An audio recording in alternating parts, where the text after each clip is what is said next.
जी बिस्मिल्लाहिर्रहमानिर्रहीम। मैं हूं मोहम्मद उस्मान और आप देख रहे हैं हमारा YouTube channel readers in English school. Hope so हमारा ये जो ग्रामर का एक हमने इनिशिएटिव लिया हुआ है, इससे आपको को फ़ायदा हो रहा होगा।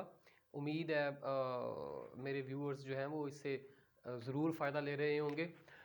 हमने लेक्चर 3 हमारा चल रहा था, उसमें हम लोग पढ़ रहे थे clause and phrase. Okay, phrase की 3 कैटेगरीज हमने डिस्कस कर ली थी, 2 आज करेंगे और बाकी की कुछ हैं 1-2 वो हम नेक्स्ट लेक्चर में करेंगे। मेरी कोशिश ये है कि वीडियो का जो ड्यूरेशन है वो ज़रा थोड़ा रहे ताकि कन्वीनियंट रहे व्यूवर्स के लिए। आज का जो हमारा इसका क्लॉज का CLAUSE क्लॉज का जो हमने कैटेगरीज डिस्कस करनी है, 2 करनी है। एक हम लोग करेंगे relative pronoun, sorry relative clause. अब रिलेटिव क्लॉज है क्या? नॉर्मली जो रिलेटिव मतलब वही रिलेशन क्रिएट करने वाला। अब इसमें ये होगा कि एक क्लॉज दूसरे क्लॉज पर, वैसे तो हमने ये पढ़ लिया हुआ है, there are 2 major types, dependent clause और इंडिपेंडेंट क्लॉज।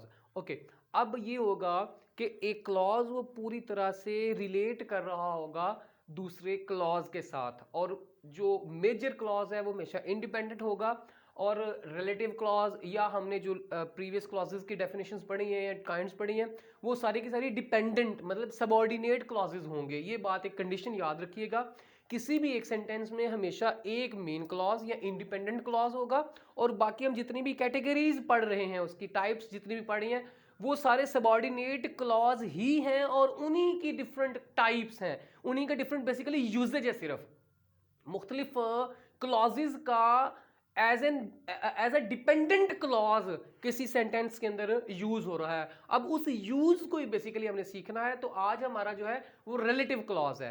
रिलेटिव क्लॉज में क्या होगा, मैं इसकी एक एग्जांपल दे देता हूं पहले, उसके बाद थोड़ा सा इसको देख लेते हैं। मैं कह देता हूं the boy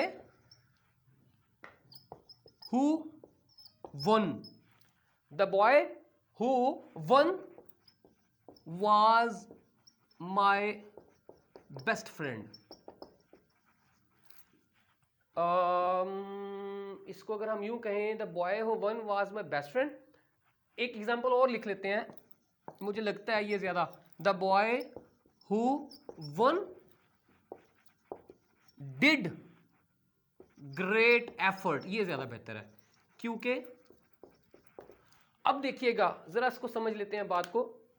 the boy who one, the boy कोई एक लड़का, हु वन जो कि जीता, डिड ग्रेट एफर्ट। अब मैं क्या करता हूं, मैं अगर इस एक हिस्से को अगर मैं अंडरलाइन कर लूं और इसको हाइड कर लेते हैं, मैं कहता हूं the boy did great effort, इसका मतलब है ये एक पूरा क्लॉज है, इसका मतलब है ये एक इंडिपेंडेंट क्लॉज बन सकता है, the boy did his great effort. अब जब मैंने फर्दर ऐड क्या कर दिया, हु वन जो के जीता, अब क्या हो गया कि ये एक सेपरेट क्लॉज, हमने पढ़ा हुआ है क्लॉज की डेफिनेशन में एक डूअर होगा और एक उसके साथ क्या आ जाएगा, वर्ब।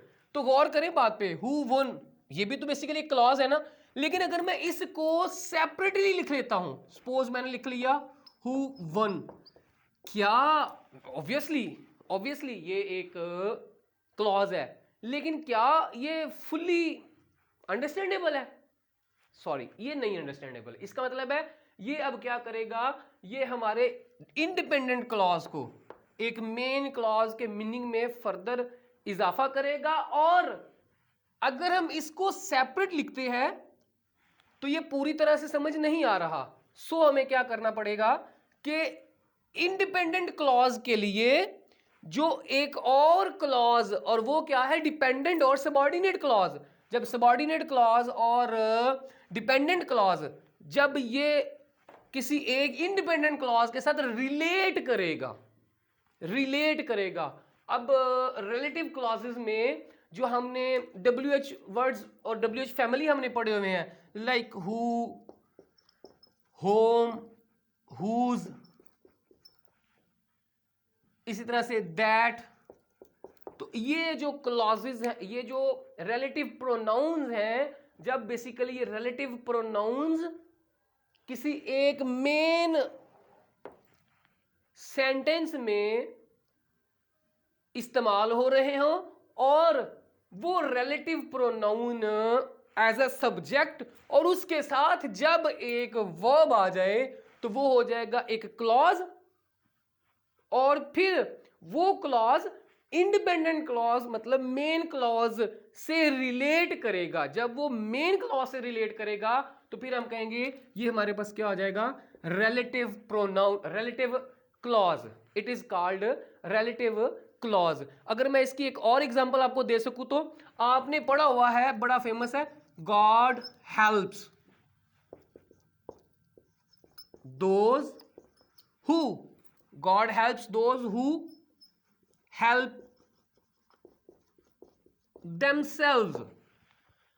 अब गौर करें बात पे, गॉड हेल्प्स हम कहेंगे God helps those who help themselves। अब क्या हो रहा है, ये जो क्लॉज एक हो गया और ये दूसरा क्लॉज हो गया।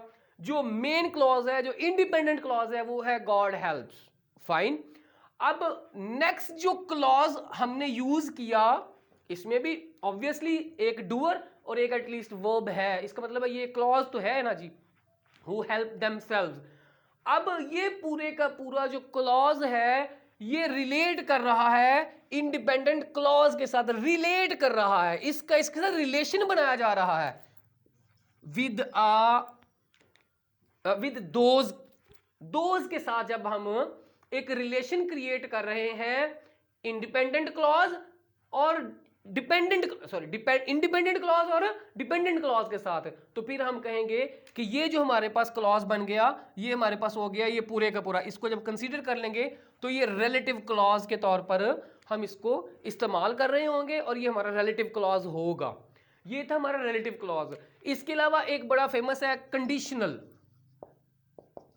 इसको हम बोलते हैं ये हमारा कंडीशनल क्लॉज।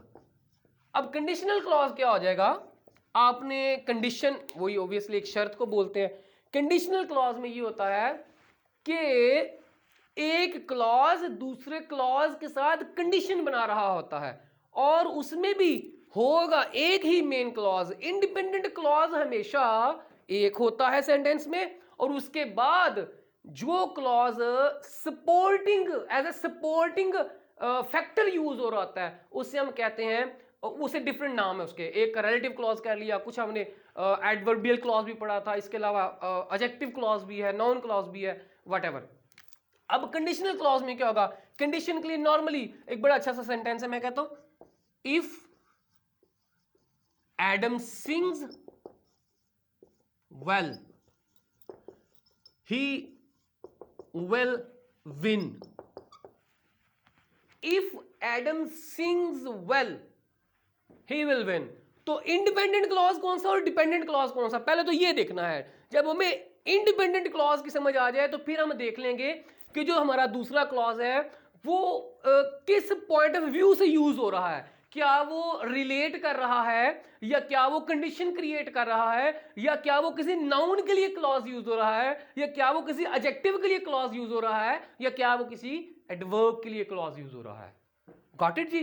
अच्छा अब देखिएगा इसमें मेन क्लॉज क्या हो गया, he will win, he will win, ये एक मेन क्लॉज और इंडिपेंडेंट क्लॉज हो गया।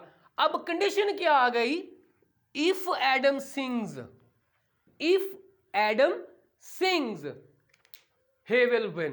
अब हम इसको एक और तरह से भी लिख सकते हैं, ये जो हमारा इंडिपेंडेंट क्लॉज है इसको स्टार्ट में ले आते हैं, he will win if Adam sings well। Got it जी, आपको समझ आ रही होगी बात की, होप सो। जब हमारे पास इंडिपेंडेंट क्लॉज के अलावा जो डिपेंडेंट क्लॉज होगा, पहले तो दोनों में वो डिफरेंस क्रिएट करना है, फिर उसके बाद डिपेंडेंट क्लॉज को हम देखेंगे क्या ये कंडीशन के तौर पर आ रहा है, ओके, क्या ये एडजेक्टिव के तौर पर क्लॉज यूज हो रहा है, ओके।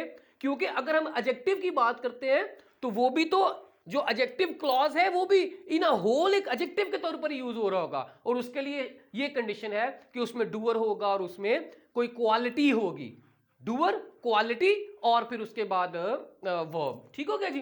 तो ये है कंडीशनल क्लॉज। कंडीशनल क्लॉज को हमने इसी टर्म को, इसी सेंटेंस को अगर हम देखते हैं या इस टर्म्स के जितने सेंटेंसेस हैं उनकी हमने 3 कैटेगरीज कम से कम 4 पढ़ी है, 3 से 4 है। फर्स्ट कंडीशनल, सेकंड कंडीशनल और जीरो कंडीशनल भी उसे बोला जाता है, एक और चौथा जो है। तो अब क्या होगा, इस तरह की जितनी भी कैटेगरीज जिसमें इफ नॉर्मली कंडीशन के लिए यूज होता है, अगर हम यही बात कर लें तो इफ जो है आमतौर पर ये कंडीशन के लिए यूज होता है। तो जो हमेशा इफ क्लॉज होगा, अब ये भी एक बात याद रखिएगा, जो इफ क्लॉज होगा ये हमेशा डिपेंडेंट क्लॉज होगा, मतलब सबऑर्डिनेट क्लॉज होगा। और इसके अलावा जो दूसरा क्लॉज होगा वो हमारे पास इंडिपेंडेंट और मेन, या हमने उसकी एक डेफिनेशन और भी छोटी सी लिखी थी कि वो एक सिंपल सेंटेंस होगा। जो भी एक सिंपल सेंटेंस होता है वो एक क्लॉज भी है बेसिकली। ठीक हो गया जी। तो ये था हमारा conditional clause.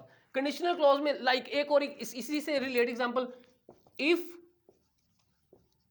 Adam sang well he would won। अब इसमें भी क्या होगा, फिर वही है, ये सिर्फ वो उसकी कंडीशन चेंज हुई, जिसे हम कंडीशनल सेंटेंसेस भी आपने इसको पढ़ा हुआ है। जब हम इसको further one by one discuss कर लेंगे, वो एक उसके लिए प्रॉपर एक वीडियो और प्रॉपर एक लेक्चर हो जाएगा। अभी फिलहाल हम सिर्फ कंडीशनल क्लॉज के लिए बात कर रहे थे। तो ये वाला क्लॉज जो है ये होगा कंडीशनल क्लॉज, और दूसरे वाला जो क्लॉज है वो हो जाएगा हमारे पास इंडिपेंडेंट क्लॉज।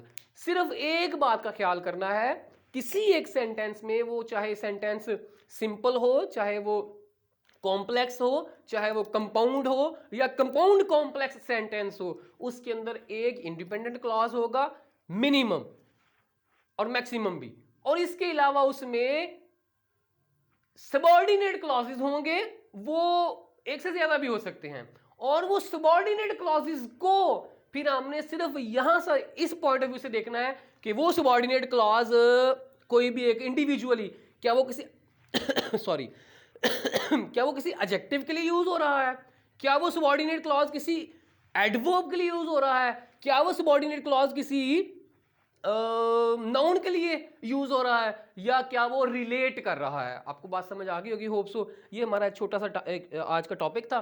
उम्मीद है आपको समझ आ रही होगी, और हम जो काम कर रहे हैं इस पर अपना ज़रूर कमेंट भी कीजिए, पॉजिटिव फीडबैक भी दीजिए, और जहां पर आपको हमारी ज़रूरत पड़े मैं कोशिश करूंगा अगली कुछ वीडियोज़ के अंदर एटलीस्ट हमारा कॉन्टैक्ट नंबर वो भी आपको नज़र आए, ताकि अगर किसी ने हमारे साथ ऑनलाइन क्लास को भी लेके चलना है, किसी तरह की किसी को कोई ज़रूरत है ग्रामर में, तो वो उस पर भी हम बात करेंगे इंशाल्लाह ताला। और वो फर्दर एक प्रोसेस आगे जो है वो चल रहा है, मेरी टीम काम कर रही है। इंशाल्लाह सून आपको जो है वो हमारे इस तरह की भी सारी असिस्टेंस मिलती रहेगी फॉर योर लर्निंग। बहुत शुक्रिया। Stay blessed. अल्लाह हाफिज़। अस्सलाम वालेकुम।